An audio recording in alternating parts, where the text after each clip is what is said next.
நம்முடைய வேலைகள் மற்ற காரியங்கள் எல்லாம் விட்டு அல்லாஹ்வை நினைவு கூறுவதற்காக அவனுடைய கட்டளைகளை அடிபணிந்து இந்த ஜும்ஆவுடைய தினத்திலே ஒன்று கூடியிருக்கக்கூடிய நம் மீதும் நம் குடும்பத்தார்கள் மீதும் இன்னும் மறுமைநாள் வரை வாழ்கின்ற அனைத்து நல்லடியார்கள் மீதும் அல்லாஹ்வின் அன்பும் அருளும் கருணையும் பாசமும் என்றென்றும் நின்று நிலவட்டுமாக.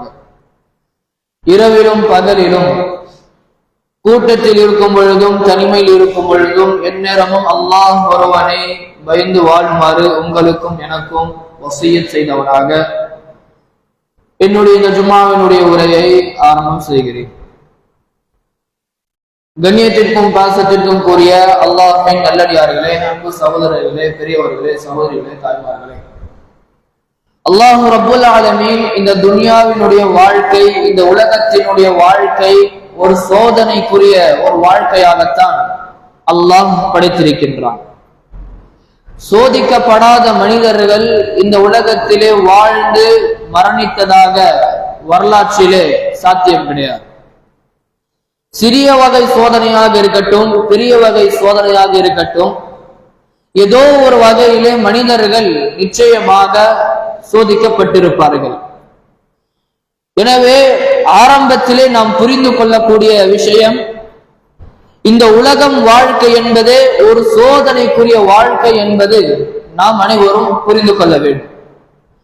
அல்லாஹ் ரப்புல் ஆலமீன் தம் அருள்மறையாம் திருமறை குர்ஆனிலே சொல்லும் பொழுது, அல்லதி خلقல் மௌத வல் ஹயாத லியப்லுவக்கும் அய்யுக்கும் அஹ்ஸனு அமலா, உங்களுடைய வாழ்க்கை உங்களுக்காக இந்த துன்யாவில் எதற்காக நான் படைக்கப்பட்டேன் என்று சொன்னால், ஹயாத்தையும் மரணத்தையும் எதற்காக உங்களுக்கு கொடுத்தேன் என்று சொன்னால், உங்களில் யார் அழகிய அமல் செய்கிறார்கள் என்று சோதிப்பதற்காக என்று அல்லாஹ் ரப்புல் ஆலமீன் தம் அருள்மறையாம் திருமறை குர்ஆனிலே சொல்கிறார். அப்படி என்று சொன்னால் இந்த துன்யாவிலே சோதனை இல்லாத மனிதர்கள் யாரும் இருக்க முடியாது. ஒரு முஸ்லிமாக, ஒரு முஃமினாக, ஷரியத்தை விளங்கியவராக ஒருவருக்கு சோதனை வந்தால் அது எப்படி கடந்து செல்வது என்கின்ற அறிவு ஆயத்தமும் நமக்கு தேவைப்படுகிறது. அது அவசியமாக இருக்கிறது. அல்லாஹ் ரப்புல் ஆலமீன் இந்த சோதனை குறித்து தம்முடைய அருள்மறையாம் திருமறை குர்ஆனிலே சொல்லும் பொழுது, வனநபுலூக்கும், நிச்சயமாக நாங்கள் உங்களை சோதிப்போம், நீங்கள் சோதிக்கப்படுவீர்கள், பிஷ்ஷர்ரி வல் கைரி ஃபித்னா, கடினமான சூழ்நிலைகளிலும் செழிப்பான காலங்களிலும் நிச்சயமாக நீங்கள் சோதிக்கப்படுவீர்கள் என்று அல்லாஹ் ரப்புல் ஆலமீன் தம் அருள்மறையாம் திருமறை குர்ஆனிலே சொல்கிறார். ஆரோக்கியம் மற்றும் நோய் மற்றும் செல்வம், வறுமை, சட்ட விரோதமை, கீழ்ப்படிதல், பாவங்கள், இது போன்ற எல்லா விஷயத்திலும் நிச்சயமாக நீங்கள் சோதிக்கப்படுவீர்கள் என்று அல்லாஹ் ரப்புல் ஆலமீன் சொல்கிறார். அந்த நேரத்திலே யார் சோதனை வரும் பொழுது பொறுமையை காத்து ஈமானை இழக்காமல் இன்னும் ஈமானில உறுதியாக இருக்கின்றார்களோ அவருக்கு பஷீரு சாபிரின், சொர்க்கத்தை கொண்டு அவர்கள் சுப செய்தி பெறுவார்கள். இன்னல்லாஹ மஅஸ் சாபிரின், பொறுமையாக இருப்பவர்கள் சோதனை வரும் பொழுது அதை தாங்கிக் கொண்டு, இது அல்லாஹ்விடத்தில் வருகின்ற இந்த சோதனை, அந்த நேரத்திலே பொறுமையை காத்து ஈமானை இழக்காமல் அதே நேரத்திலே உறுதியாக இருப்பவர்களுக்கு மஅஸ்ஸாபிரீன், அவர்களுடன் அல்லாஹ் ரப்புல் ஆலமீன் இருக்கின்றான் என்பதாக அல்லாஹ் ரப்புல் ஆலமீன் தம் அருள்மறையாம் திருமறை குர்ஆனிலே சொல்கிறார். கண்ணியத்திற்குரிய அல்லாஹ்வின் நல்லடியார்களே, நீங்கள் உங்களுடைய குழந்தைகளுக்கு சிறு வயதிலேயே இந்த சோதனை என்றால் என்ன, இந்த சோதனை வந்தால் வாழ்க்கையில் எப்படி கடந்து செல்வது என்பதனுடைய அறிவு சிறு வயதில் இருந்தே அவர்களுக்கு சொல்லித்தர வேண்டும். அதற்கு நாம் சோதனை என்றால் என்ன, அது எப்படி வந்தால் நாம் கடந்து செல்வது, சஹாபாக்கள் எப்படி அதை தாங்கிக் கொண்டார்கள், நபிமார்கள் எப்படி அதை தாங்கிக் கொண்டார்கள் என்பதை நாம் அவசியம் தெரிந்திருக்க வேண்டும். அப்படி நாம் தெரிந்து கொண்டு உங்களுடைய பிள்ளைகளுக்கு நீங்கள் சொல்லும் பொழுது அவர்கள் எதில் வரும் சவால்களுக்கு கடந்து செல்லும் பொழுது அவர்களுக்கு இலகுவாக இருக்கும். கண்ணியத்திற்குரிய அல்லாஹ் நல்லடியார்களே, ஹயாத்து துன்யா இம்திஹானுன் வ இப்திலாஉன், நிச்சயமாக இந்த உலகத்தினுடைய வாழ்க்கை ஒரு சோதனைக்குரிய வாழ்க்கை என்பதை நாம் ஒவ்வொருவரும் மனதில ஆழமாக பதிந்து கொள்ள வேண்டும். கண்ணியத்திற்குரிய அல்லாஹ் நல்லடியார்களே, சோதனை வருவதற்கு காரணம் என்ன என்பதை நாம் அது அவசியமாக தெரிந்து கொண்டிருக்க வேண்டும். சோதனை ஒரு மனிதருக்கு வந்து விடுகிறது என்று சொன்னால் அல்லாஹ்விடத்தில் அந்த சோதனை வருவதற்குரிய 2 காரணங்கள் இருக்கிறது. அந்த 2 காரணங்களில் மிக முக்கியமான ஒரு காரணம், நீங்கள் ஈமான் கொண்டிருக்கின்றீர்கள், அதனால் அல்லாஹ் ரப்புல் ஆலமீன் உங்களை சோதிக்கின்றான். சோதிப்பதற்கு காரணம் என்ன? அல்லாஹ் ரப்புல் ஆலமீன் உங்களை நேசிக்கின்றான், உங்கள் மீது திருப்தி கொள்கிறான், உங்களை பொருத்திக் கொள்கிறான் என்பதாக ஒரு காரணமாக இருக்கும். இன்னொரு காரணம் என்னவென்று சொன்னால், சோதனையிலேயே உங்களுடைய வாழ்க்கை அல்லாஹ் ரப்புல் ஆலமீன் அழித்துவிட நினைக்கின்றான் என்பது. இந்த 2 காரணங்களை நீங்கள் அவசியமாக தெரிந்து கொள்ள வேண்டும். கண்ணியத்திற்குரிய அல்லாஹ்வின் நல்லடியார்களே, நாம் பார்க்கின்றோம் இந்த உலகத்திலே சிறு வயதில் பரீட்சையில் இருந்து தொடங்கி முதுமை அடையும் வரை மன அழுத்தத்திலேயே அதிகமான மனிதர்கள் இருக்கின்றார்கள். காரணம் என்ன? சோதனை வரும் பொழுது அது எப்படி தாங்கிக் கொள்ள வேண்டும், அது எப்படி நாம் கையாள்வது, அது எப்படி அந்த நேரத்திலே பொறுமையாக இருக்க வேண்டும், சஹாபாக்கள் எப்படி அந்த நேரத்திலே இருந்தார்கள், நபிமார்கள் எப்படி அந்த நேரத்திலே இருந்தார்கள் என்பது தெரியவில்லை. இதனால் அந்த மன அழுத்தத்திலேயே அதிகமான மனிதர்கள் இருந்தார்கள். அன்பார்ந்த அல்லாஹ்வின் நல்லடியார்களே, உண்மையிலே சொல்ல போனால் இந்த சோதனை நம்முடைய வாழ்க்கையில் வருவது மிகவும் குறைவுதான். அல்லாஹ் ரப்புல் ஆலமீன் நபிமார்களுக்கெல்லாம் எப்படியெல்லாம் சோதித்தான் என்பதை நாம் வரலாற்றிலே பார்க்க முடிகிறது, ஹதீஸிலே பார்க்க முடிகிறது. சஹாபாக்களுக்கு அல்லாஹ் ரப்புல் ஆலமீன் எப்படியெல்லாம் சோதித்தான், அந்த நேரத்தில் சஹாபாக்கள் எப்படி இருந்தார்கள் என்பதை நாம் அவசியம் தெரிந்து கொள்ள வேண்டும். அவர்களுக்கெல்லாம் கடுமையான சோதனை அல்லாஹ் ரப்புல் ஆலமீன் தந்தார். அந்த சோதனைக்கு பின்னால் அவர்கள் அந்த நேரத்திலே அந்த சோதனை எப்படி எடுத்துக்கொள்வது, அது எப்படி நாம் அந்த நேரத்திலே பொறுமையாக இருப்பது என்பதை அவர்கள் தெரிந்து கொண்டார்கள். அதற்கு கிடைத்த பரிசுதான் ரலியல்லாஹு அன்ஹும் வரது அன், அல்லாஹ்வுடைய பொருத்தம் அவர்களுக்கு கிடைத்தது. அதே மாதிரிதான் நபிமார்களில் ஒருவரான இப்ராஹிம் அலைஹிஸ்ஸலாம் அவர்கள், இவர்களுடைய வரலாறுகளை நாம் அதிகமாக படித்திருப்போம், கேட்டிருப்போம். இப்ராஹிம் அலைஹிஸ்ஸலாம் அவர்களுக்கு அல்லாஹ் ரப்புல் ஆலமீன் அதிகமான சோதனைகளை தந்தார், அதிகமான சோதனைகள். இந்த சோதனைகளில் ஒன்றுதான் இப்ராஹிம் அலைஹிஸ்ஸலாம் அவர்களுக்கு குழந்தைகளே இல்லை. குழந்தைகளே இப்ராஹிம் அலைஹிஸ்ஸலாம் அவர்களுக்கு இல்லை. அல்லாஹ் ரப்புல் ஆலமீன் எப்பொழுது குழந்தை தருகிறான் என்றால் அவர்கள் முதுமை அடைகிறார்கள், வயதாகி விடுகிறது, அப்பொழுது அல்லாஹ் ரப்புல் ஆலமீன் இப்ராஹிம் அலைஹிஸ்ஸலாம் அவர்களுக்கு குழந்தை தருகிறார். குழந்தை தந்து விட்டவுடன், அந்த குழந்தை சிறு வயது வந்தவுடன் அந்த குழந்தை அல்லாஹ் ரப்புல் ஆலமீன் அறுத்து பலியிட சொல்லி கட்டளையிடுகிறார். இப்ராஹிம் அலைஹிஸ்ஸலாம் அவர்களுக்கு எப்படி இருக்கும் அந்த நேரத்திலே? இந்த மனிதர்கள் இந்த நேரத்திலே இப்படி ஒரு கட்டளை வந்து விட்டது என்று சொன்னால் மனிதர்கள் செய்யக்கூடியவர்களாக இருப்பார்களா? அதுக்கு தயாராக இருப்பார்களா? ஆனால் அந்த நேரத்தில் இப்ராஹிம் அலைஹிஸ்ஸலாம் அவர்கள் என்ன செய்தார்கள்? யா அல்லாஹ், எனக்கு முதுமை அடைந்த பிறகு எனக்கு குழந்தையை தந்தாய், அதே குழந்தை நீ எனக்கு அறுத்து பலியிட சொல்கிறாய் என்று சொன்னார்களா? இல்லை. நேரடியாக சென்றார்கள். அங்கு மகன் விளையாடி கொண்டிருந்தான். அந்த மகனை அழைத்து, மகனே, எனக்கு இறைவனிடத்திலிருந்து இப்படி ஒரு கட்டளை வந்தது என்று சொன்னவுடன் அந்த மகனும் ஆசையோடு அந்த கட்டளையை நிறைவு செய்வதற்காக இருக்கின்றார்கள். இதுதான் அந்த பரிசுக்கு கிடைத்ததுதான் வத்தஹதல்லாஹு இப்ராஹீம ஸலீலா. அல்லாஹ் ரப்புல் ஆலமீன் சோதித்தான். இந்த சோதனையில் வெற்றி பெற்றார்கள். அல்லாஹு தஆலா சிறந்த ஒரு பட்டத்தை தந்தான் இப்ராஹிம் அலைஹிஸ்ஸலாம் அவர்களுக்கு. இப்ராஹிம் அவர்கள் அல்லாஹ்விற்கு மிகவும் நெருங்கிய நண்பராகிவிட்டார். சாதாரணமான விஷயம் அல்ல. எவ்வளவு பெரிய பாக்கியம்! எதனால் அல்லாஹ் ரப்புல் ஆலமீன் இப்ராஹிம் அலைஹிஸ்ஸலாம் அவர்களை நெருங்கிய நண்பனாக்கினார்? இப்படி ஒரு சோதனைகள் எல்லாம் தந்து அவர்கள் வெற்றி பெற்றார்கள். இன்னும் அதிகமான சோதனைகள் அல்லாஹ் ரப்புல் ஆலமீன் இப்ராஹிம் அலைஹிஸ்ஸலாம் அவர்களுக்கு தந்தார். அதையெல்லாம் தாங்கி என்னுடைய ரப்புல் ஆலமீன் சொல்லிவிட்டான், அந்த சொல்வதற்கு கட்டளை, அந்த கட்டளை இட்டு விட்டான். அந்த கட்டளைக்கு அடிப்படையில் இப்ராஹிம் அலைஹிஸ்ஸலாம் அவர்கள் இந்த சோதனை எப்படி அந்த நேரத்திலே பொறுமையாக இருந்து அந்த சோதனையை செய்தார், நிறைவேற்றினார். இதெல்லாம் செய்த காரணத்திற்காகத்தான் அல்லாஹ் ரப்புல் ஆலமீன் இப்ராஹிம் அலைஹிஸ்ஸலாம் அவர்களை நெருங்கிய நண்பனாக ஆக்கிறான் என்பதை நாம் திருமறை குர்ஆனிலே பார்க்கிறோம்.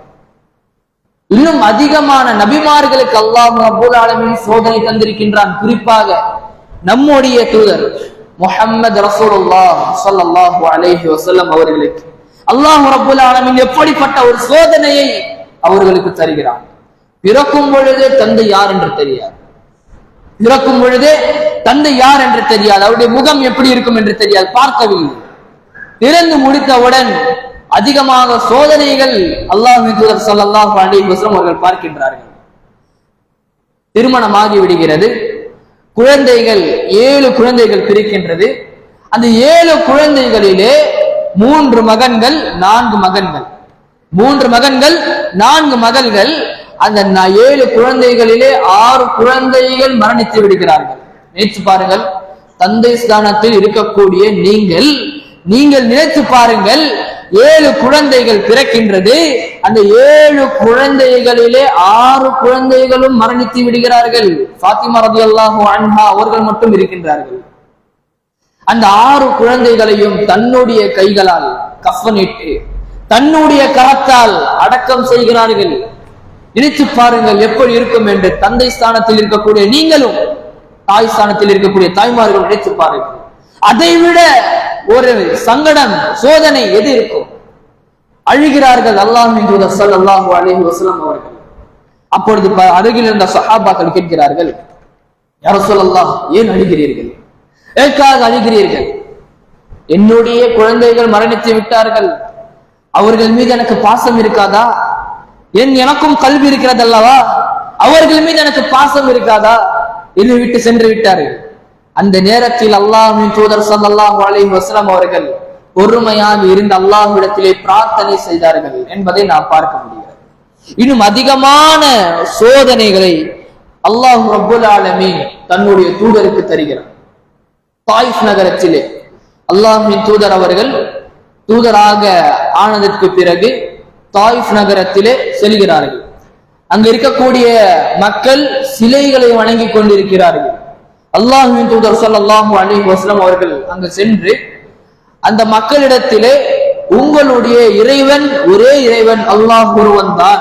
நீங்கள் வணங்கக்கூடிய இந்த சிலைகள் எல்லாம் கல்களும் மண்களும் மட்டும்தான், இதெல்லாம் போலியானவை என்கின்ற இந்த ஏகத்துவ தௌஹீதை சொல்வதற்காக அல்லாஹ்வின் தூதர் ஸல்லல்லாஹு அலைஹி வஸல்லம் அவர்கள் செல்கிறார்கள்.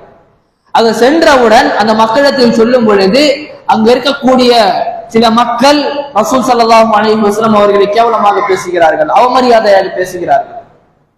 அங்க இருக்கக்கூடிய மக்கள் பிறகு ரசூலுல்லாஹி ஸல்லல்லாஹு அலைஹி வஸல்லம் அவர்களை கல்களால் அடிக்கின்றார்கள், ரத்தம் சொட்டுகிறது. அந்த நேரத்தில் ஜிப்ரீல் அலைஹிஸ்ஸலாம் அவர்கள் வருகிறார்கள். என்ன செய்தி என்பதெல்லாம் கேட்டு விசாரித்தவுடன் அதே நேரத்திலே செடிகளையும் மலைகளையும் அல்லாஹ்வுடைய கட்டளையின்படி மழைகளையும் வர வைக்கின்ற மீகாயில் அலைஹிஸ்ஸலாம் அவர்கள் வருகிறார்கள். வந்துவிட்டு சொல்கிறார்கள், நபியே, நீங்கள் ஊன் என்ற ஒரு வார்த்தை சொல்லுங்கள், இந்த மக்களை இரண்டு மலைக்கு நடுவில் வைத்து நான் நசுக்கி விடுகிறேன் என்று சொன்னவுடன் அல்லாஹ்வின் தூதர் அவர்கள் மறுத்து விடுகிறார்கள். இவர்கள் இன்றைக்கு இல்லை என்றாலும் கூட வருங்காலத்தில் அல்லாஹ்வுடைய மார்க்கத்தை, இந்த தூய மார்க்கத்தை, சத்திய மார்க்கத்தை இவர்கள் ஏற்றுக்கொள்ளலாம். அவர்கள் விரும்பவில்லை. நீங்கள் ஊன் என்ற ஒரு வார்த்தை சொல்லுங்கள், இவர்களை அப்படியே 2 மலைக்கு நடுவில் வைத்து நான் நசுக்கி விடுகிறேன் என்று சொன்னவுடன் அல்லாஹ்வின் தூதர் அவர்கள் மறுத்து விடுகிறார்கள். அன்பார்ந்த அல்லாஹ்வின் நல்லடியார்களே, இன்று நாம் பார்க்கிறோம் அல்லவா, இந்த உலகத்திலே ஒரு முஸ்லிம் சமூகம் சோதிக்கப்படுகிறது என்று சொன்னால் அதை பார்த்து நாம் அச்சம் கொள்கிறோம், கண்ணீர் விடுகின்றோம், சங்கடப்படுகின்றோம், அல்லாஹ்விடத்தில் அதற்கான பிரார்த்தனையை செய்கின்றோம், வருந்துகிறோம். பிலஸ்தீனிலே பார்க்கின்றோம் அல்லவா, பிலஸ்தீனிலே 50,000 குழந்தைகள் அநியாயமாக ஒரு போர் என்பது உலக வரலாற்றிலே தடுக்க முடியாதது ஒன்று. ஆனால் அந்த போருக்கு பின்னால் ஒரு நியாயம் இருக்க வேண்டும், அதற்கென்று ஒரு ஒழுங்குமுறைகள் இருக்கிறது, அதற்கென்று சில மரபுகள் இருக்கின்றது. ஆனால் அதையெல்லாம் மறுத்து அநியாயமாக கொலை செய்யப்படுகிறது என்று சொன்னால், அநியாயமாக ஒரு போர் நடக்கிறது என்று சொன்னால் நாம் சிந்தித்து பார்க்க வேண்டும்.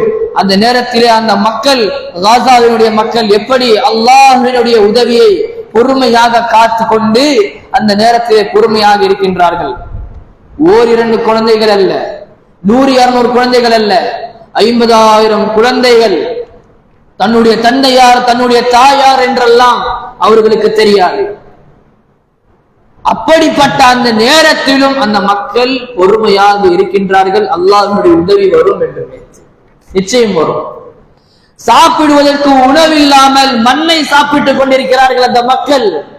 அதான் அல்லாஹ் ரப்புல் ஆலமீன் சொல்கிறார், வலனபுலுவன்னகும், நிச்சயமாக நாங்கள் உங்களை சோதிப்போம், பிஷைஇன் மினல் கௌஃப் வல் ஜூஅ், சிறிது பயம் கொண்டு நாங்கள் உங்களை சோதிப்போம், பசியை கொண்டு நாம் சோதிப்போம், பொருளாதாரத்தை கொடுத்து சோதிப்போம், பொருளாதாரத்தை எடுத்து சோதிப்போம், மரணிக்க வைத்து நாங்கள் உங்களை சோதிப்போம். ஆக மட்டும் ஏதோ ஒரு வழியிலே உங்களுக்கு நாம் சோதிப்போம் என்பதாக அல்லாஹ் ரப்புல் ஆலமீன் தம் அருள்மறையாம் திருமறை குர்ஆனிலே சொல்கிறான் என்று சொன்னால், சஹாபாக்களுக்கெல்லாம் இதைவிட அதிகமான சோதனைகள், எந்த தவறும் செய்யவில்லை. நாம் வரலாற்றிலே பார்க்கலாம்.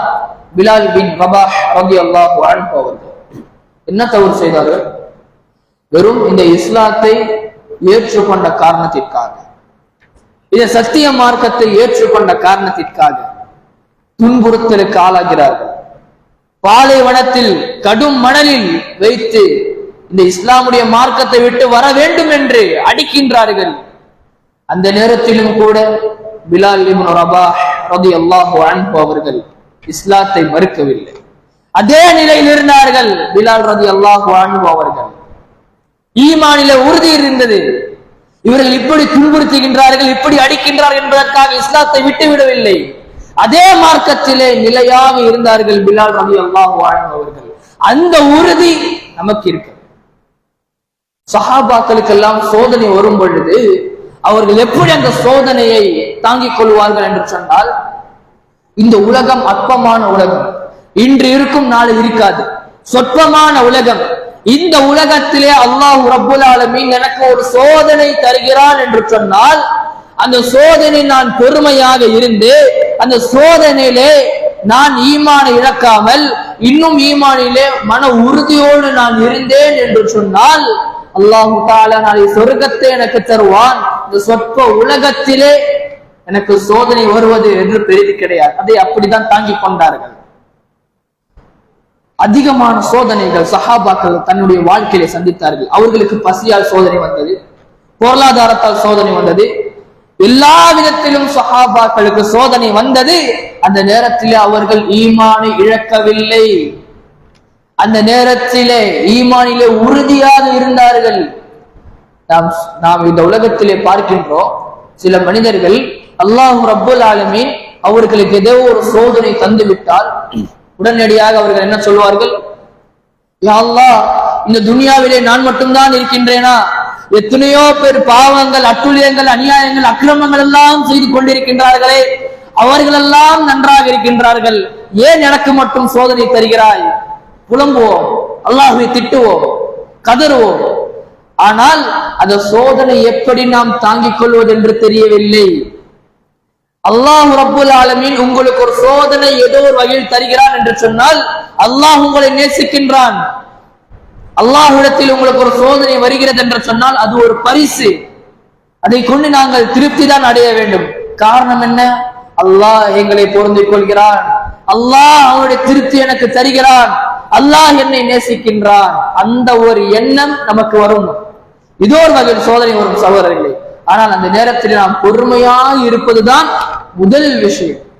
ஒன்று நாம் தெரிந்து கொள்ள வேண்டும், சோதனை வந்துவிட்டால் நாம் பொறுமையாக இருந்தாலும் சரி, இல்லை என்றாலும் சரி, அந்த சோதனை நாம் தாங்கிக் கொண்டுதான் ஆக வேண்டும். அதே ஒரு நியம், அல்லாஹ் எனக்கு இந்த சோதனை தருகிறான், அந்த நேரத்திலே நான் இன்னும் ஈமானை உறுதிப்படுத்திக் கொண்டு அந்த ஈமானிலே நான் குறையாமல் அப்படி நாம் வைத்துக் கொண்டேன் என்று சொன்னால், வபஷ்ஷிரிஸ் சாபிரீன், சொர்க்கத்தை கொண்டு சுப செய்தி தான் நாம் பெறுவோம். சொர்க்கம் நமக்கு இருக்கிறது. நாம் ஒரு செய்தியை நாம் அடிக்கடி கேட்டிருப்போம். அல்லாஹ்வின் தூதர் ஸல்லல்லாஹு அலைஹி வஸல்லம் அவர்களிடத்தில் ஒரு பெண்மணி வருகிறார். அந்த பெண்மணி வந்துவிட்டு அல்லாஹ்வின் தூதர் அவரிடத்தில் சொல்கிறார், யா ரசூலல்லாஹ், எனக்கு அடிக்கடி ஒரு காக்கா வலிப்பு நோய் வருகிறது, அடிக்கடி அந்த நோய் எனக்கு ஏற்பட்டு விடுகிறது, அந்த நோய் ஷிஃபா ஆகுவதற்காக அல்லாஹ்விடத்தில் பிரார்த்தனை செய்யுங்கள், துஆ செய்யுங்கள் என்று சொன்னவுடன் அந்த பெண்மணி சொல்கிறாள், அல்லாஹ் அதை கேட்டு அல்லாஹ்வின் தூதர் ஸல்லல்லாஹு அலைஹி வஸல்லம் அவர்கள் என்ன சொன்னார்கள் என்று தெரியுமா? இந்த நோயை நீ தாங்கிக் கொண்டால் நாளை மறுமை நாளிலே அல்லாஹ் ரப்புல் ஆலமீன் உனக்காக சொர்க்கத்தை தருவான், நீ சொர்க்கத்தை நுழைந்து விடுவாய் என்று சொன்னவுடன், அப்படியா இந்த உலகத்திலே எனக்கு நோய் வருவது, அந்த நோயை தாங்கிக் கொள்வது, அதை நான் தயாராக இருக்கின்றேன். அந்த நோய் வந்து விட்டால் அதை தாங்கிக் கொள்வதற்கு நான் தயாராக இருக்கின்றேன். இதற்கு பரிகாரமாக அல்லாஹ் எனக்கு சொர்க்கத்தை தருகிறான் என்று சொன்னால் அதை தாங்கிக் கொள்வதற்கு நான் தயாராக இருக்கின்றேன். ஆனால் ஒரே ஒரு விஷயம், அது என்ன விஷயம்? நான் ஒரு பெண்மணி, எனக்கு காக்கா வலிப்பு நோய் வரும் பொழுது என்னுடைய ஆடை அகற்றி விடுகிறது, அதனால் சில சடங்குகள் ஏற்படுத்தி விடுகிறது. அதற்காக மட்டும் அல்லாஹ்விடத்திலே பிரார்த்தனை செய்யுங்கள் என்று சொன்னவுடன் அல்லாஹ் அவர்கள் சரி என்று விட்டார்கள். இப்படி நம்முடைய எண்ணம் இருக்க வேண்டும். ஒரு நோயோ அல்லது வறுமை அல்லது வேறு ஏதோ ஒரு வகையில் சோதனைகள் வந்துவிட்டால் அந்த நேரத்திலே நாம் அல்லாஹ்விடத்தில் எதிர்பார்ப்பது திருப்தி தான் எதிர்பார்க்க வேண்டும். நாம் அய்யூப் அலைஹிஸ்ஸலாம் அவருடைய வரலாற்றை நாம் படித்திருப்போமா இல்லையா என்று தெரியாது. அய்யூப் அலைஹிஸ்ஸலாமுடைய வரலாறு எப்படி இருக்கு என்று சொன்னால், அவர் வாழ்கின்ற அந்த ஒரு நகரத்திலே மிகவும் ஒரு செல்வ செழிப்புடையவராக இருக்கின்றார்கள். நன்றாக கவனிக்க வேண்டும் சகோதரர்களே. செல்வ செழிப்புடையவராக இருக்கும் பொழுது மனைவி மக்கள் இருக்கிறது, மிகவும் ஆரோக்கியமாக அய்யூப் அலைஹிஸ்ஸலாம் அவர்கள் இருக்கின்றார்கள், அல்லாஹ்வை வணங்கி கொண்டிருக்கின்றார்கள். அந்த நேரத்திலே ஷைத்தான் என்ன செய்கிறான் என்று சொன்னால், அல்லாஹ்விடத்தில் செல்கிறான்.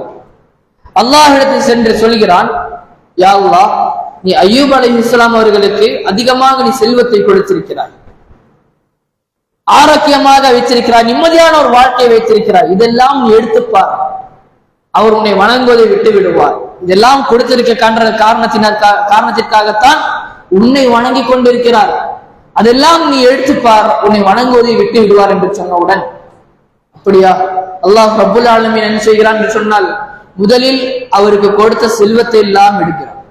மனைவி மரணிக்க செய்கிறான் அய்யூப் அலைஹிஸ்ஸலாம் அவர்களுக்கு, மனைவியை மரணிக்க செய்கிறான். அவருடைய மகன்களையும் அய்யூப் அலைஹிஸ்ஸலாமுடைய மகன்களையும் அல்லாஹ் ரப்புல் ஆலமீன் மரணிக்க செய்கிறார். பிறகு அல்லாஹ் ரப்புல் ஆலமீன் 18 வருடமாக ஒரு நோயை அய்யூப் அலைஹிஸ்ஸலாம் அவர்களுக்கு தருகிறார். ஓரிரு வருடம் அல்ல, 18 வருடமாக அய்யூப் அலைஹிஸ்ஸலாம் அவர்களுக்கு அல்லாஹ் ரப்புல் ஆலமீன் நோயை தருகின்றார். அந்த நேரத்திலும் கூட அய்யூப் அலைஹிஸ்ஸலாம் அவர்கள் அல்லாஹ்வை வணங்குவதை விட்டுவிடும். ஒன்று, நம்மிடத்தில் ஒரு பொருளாதாரம் இருக்க வேண்டும். அய்யூப் அலைஹிஸ்ஸலாம் அவர்களுக்கு அதுவும் இல்லை. அல்லது மனைவி மக்கள் இருக்க வேண்டும், மனைவியும் மரணித்து விட்டார்கள், மகன்களும் மரணித்து விட்டார்கள். அல்லது உடல் ஆரோக்கியமாவது இருக்க வேண்டும், அதுவும் இல்லை அய்யூப் அலைஹிஸ்ஸலாம் அவர்களுக்கு. இருந்தாலும் கூட அல்லாஹ்வை நம்பிக்கை வைத்துக் கொண்டிருந்தார்கள். அவருடைய ஈமான் சிறிதும் கூட குறையவில்லை. அய்யூப் அலைஹிஸ்ஸலாம் அவர்களுக்கு என்ன பிரார்த்தனை செய்தார் தெரியுமா? ரப்பிக்ஃபிர், இறைவா என்னுடைய பாவத்தை நீ மன்னித்து விடு, வர்ஹம், என் மீது கருணை காட்டு, வ அன்த கைருர் ராஹிமீன், கருணையாளர்களுக்கெல்லாம் சிறந்த கருணை நீதான் யா அல்லாஹ் என்று அய்யூப் அலைஹிஸ்ஸலாம் அவர்கள் பிரார்த்தனை செய்தார்கள். சோதனை வராமல் யாரும் சொர்க்கத்திற்குள் நுழைய முடியாது. அல்லாஹ் ரப்புல் ஆலமீன் சொல்கிறான், அம் ஹஸிபுதும் அன் ததுகுலுல் ஜன்னத வலம்மா யக்திகும் மஸலுல் லதீன கலூ மின் கப்லிகும், உங்களுக்கு முன்னால் இருந்தவர்கள் எல்லாம் சோதிக்கப்பட்டது போல் நீங்கள் சோதிக்கப்படாமலே சொர்க்கத்திற்கு நுழைந்து விடுவீர்களா? அப்படி என்று நீங்கள் நினைக்கின்றீர்களா? நாங்கள் சோதிக்கப்படாமலே நாங்கள் சொர்க்கத்திற்கு நுழைந்து விடுவோம் என்று நீங்கள் நினைக்கின்றீர்களா? நிச்சயமாக நீங்கள் ஏதோ ஒரு வழியிலே நீங்கள் சோதிப்பீர்கள். அல்லாஹ் ரப்புல் ஆலமீன் சொல்கிறான், அஹஸிபன் நாஸு அன் யுத்ரகு அன் யகூலு ஆமன்னா வஹும் லா யுஃப்தனூன், நாங்கள் ஈமான் கொண்டு விட்டோம், அல்லாஹ்வின் மீது ஈமான் கொண்டு விட்டோம், அதனால் நாங்கள் சோதிக்கப்பட மாட்டோம் என்று நீங்கள் நினைக்கின்றீர்களா? இல்லை, நீங்கள் ஈமான் கொண்ட காரணத்திற்காகத்தான் நீங்கள் சோதிக்கப்படுகிறீர்கள். காரணம் என்ன? அல்லாஹ் உங்களை நேசிக்கின்றார், உங்களுக்காக சொர்க்கம் இருக்கிறது என்று. கண்ணியத்திற்குரிய அல்லாஹ்வின் நல்லடியார்களே, அல்லாஹ் ரப்புல் ஆலமீனத்தில் நமக்கு ஏதோ ஒரு சோதனை வந்துவிட்டால் நாம் அழுது கொண்டு புலம்பிக் கொண்டு கதறிக்கொண்டு வந்தால் ஒரு பயனும் கிடையாது. அந்த நேரத்திலே நாம் பொறுமையாக இருந்து அந்த சோதனை நாம் பொருந்து கொண்டு அல்லாஹ்வுடைய திருப்திக்காக நாம் ஏங்கிக் கொண்டிருந்தோம் என்று சொன்னால் நிச்சயமாக அதற்குரிய பலனை நாம் எதிர்பார்ப்போம். அல்லாஹ் ரப்புல் ஆலமீன் அப்படிப்பட்ட ஒரு பாக்கியத்தை நம் அனைவருக்கும் தருவானாக என்று பார்த்துட்டு என்னுடைய ஜுமாவினுடைய முதலாவது உரையை நான் நிறைவு செய்கிறேன். ربنا لا تؤاخذنا إن نسينا واخطأنا ربنا ولا تحمل علينا إصرا كما حملته على الذين من قبلنا ربنا ولا تحملنا ما لا طاقة لنا به واعف عنا واغفر لنا وارحمنا وأنت أرحم الراحمين فانصرنا على القوم الكافرين.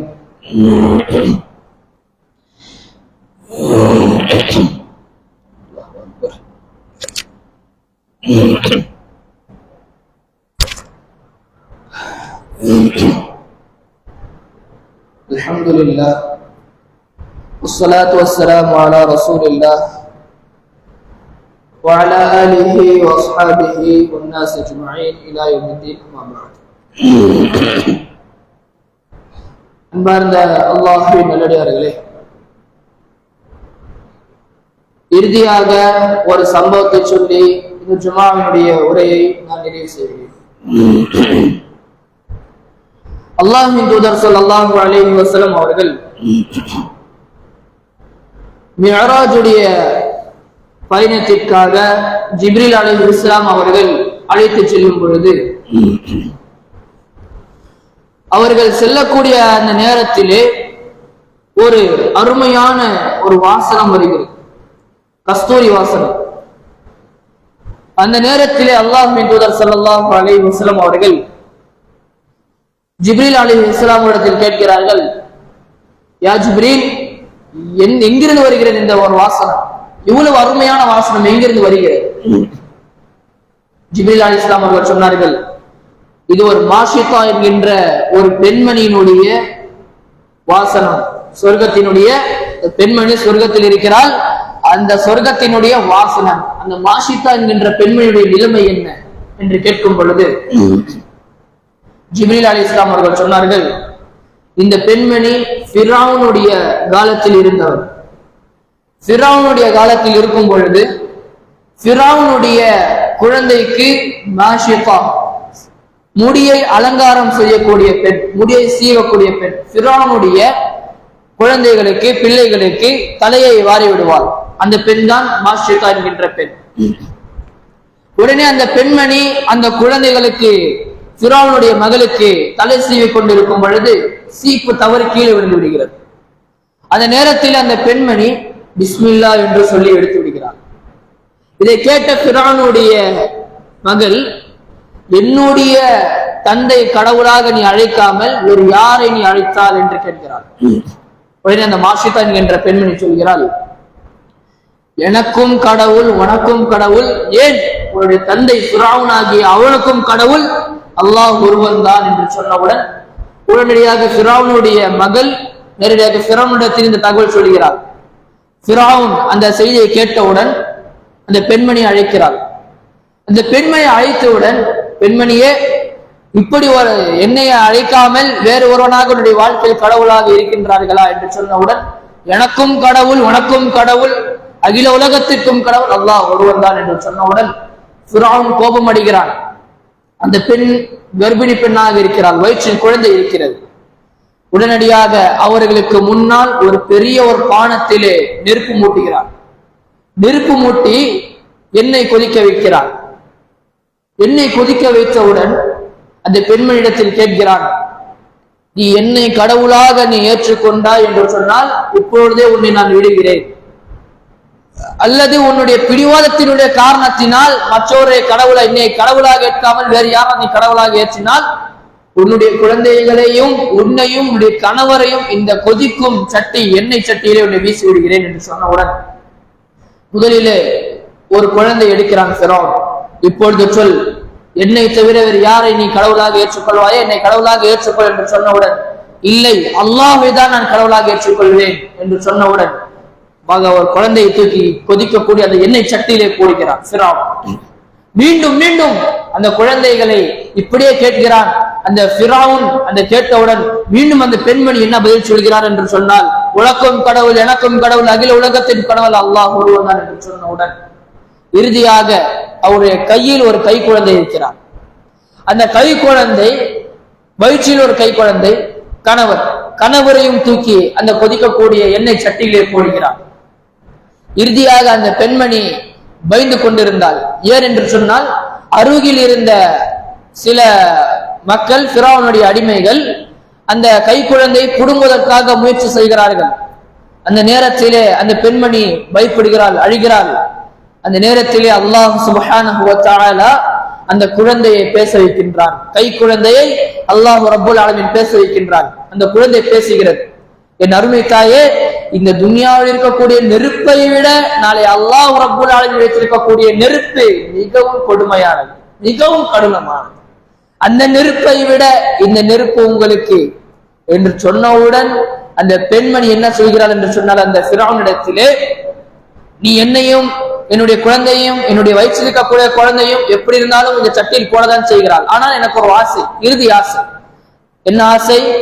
நாங்கள் மரணித்த பிறகு எங்களுடைய சாம்பல்கள் எல்லாம் ஒரு துணியில் ஒன்று திரட்டி ஒரே கபரில் அடக்கம் செய்ய வேண்டும், ஒரே கபரிலே அடக்கம் செய்ய வேண்டும் என்று சொன்னவுடன், அதே போல அந்த ஃபிரௌன் என்ன செய்கிறான் என்று சொன்னால், அந்த மாஷிதா என்கின்ற பெண்மணியை அந்த கை குழந்தையும் வயிற்றில் இருக்கக்கூடிய குழந்தையும் கொதிக்க கொதிக்க அந்த நெருப்பட்டி போட்ட அந்த எண்ணெய் சட்டியிலே வீசி விடுகிறான். அதுதான் அந்த சொர்க்கத்தினுடைய வாசல் என்று ஜிப்ரீல் அலைஹிஸ்ஸலாம் அவர்கள் சொன்னார். நினைத்திருந்தால் அந்த பெண்மணி, எவ்வளவு பெரிய ஒரு சோதனை! நினைத்திருந்தால் அந்த பெண்மணி என்ன சொல்லியிருக்கலாம்? ஃபிரௌன் கடவுளாக ஏற்றுக்கொண்டிருக்கலாம். ஏன் ஏற்றுக்கொள்ளவில்லை?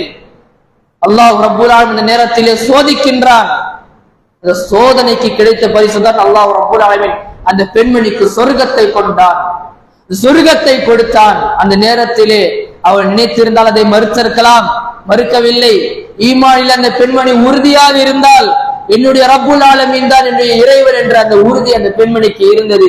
அதே போன்று அல்லாஹ் ரப்புல் ஆலமீன் அந்த பெண்மணிக்கு கொடுத்த பலன் சொர்க்கத்தை கொடுத்தார். அதே போல்தான் நாமும் நமக்கு ஒரு சோதனை வரும் பொழுது அந்த நேரத்திலே பொறுமையாக இருந்து ஈமானை இழந்து விடாமல் ஈமானிலே உறுதியாக நாம் இருந்தோம் என்று சொன்னால் இப்படி ஒரு பலனை நமக்கும் கிடைக்கும். இது நாம் ஒவ்வொருவரும் அவசியமாக புரிந்து வைத்துக் கொள்ள வேண்டும். ஒரு முள்ளு குத்தினாலும் சரி அல்லாஹ் ரப்புல் ஆலமீன் அதற்கு ஒரு பாவத்தை மன்னிக்கின்றான். ஒரு காய்ச்சல் வந்தாலும் சரி, ஏன் எந்த நோய் வந்தாலும் சரி அல்லாஹ் ரப்புல் ஆலமீன் பாவத்தை மன்னிக்கின்றான். அந்த நேரத்திலே நாம் பொறுமையாக இருக்க வேண்டும். ஈமானை இழந்து விடக்கூடாது, மிக முக்கியமான விஷயம். ஈமானை இழந்து விடக்கூடாது, ஈமானில் இன்னும் உறுதியாக இருக்க வேண்டும். அப்படி நாம் உறுதியாக இருந்தோம் என்று சொன்னால் நிச்சயமாக அல்லாஹ் ரப்புல் ஆலமீன் நமக்கு சொர்க்கத்தை தருவான். நாம் சொல்லிவிடலாம், அல்லாஹ்வையும் மறுமையிலும் ஈமான் கொண்டு விட்டேன் என்று சொல்லிவிடலாம். ஆனால் உனக்கு கிடைக்கக்கூடிய அந்த சொர்க்கம் எப்பொழுது கிடைக்கும் என்றால் சோதனையை வைத்துதான் அந்த சொர்க்கம் உங்களுக்கு கிடைக்கும். அதை நாம் ஒவ்வொருவரும் புரிந்து கொள்ள வேண்டும். அல்லாஹ் சுப்ஹானஹு வ தஆலா நம் அனைவருக்கும் சோதனை வரும் பொழுது பொறுமையாக இருக்கக்கூடிய பாக்கியத்தையும் ஈமானில உறுதியாக இருக்கக்கூடிய பாக்கியத்தையும் நம் அனைவருக்கும் தருவானாக என்று பிரார்த்தித்து ஜும்ஆவினுடைய உரை நான்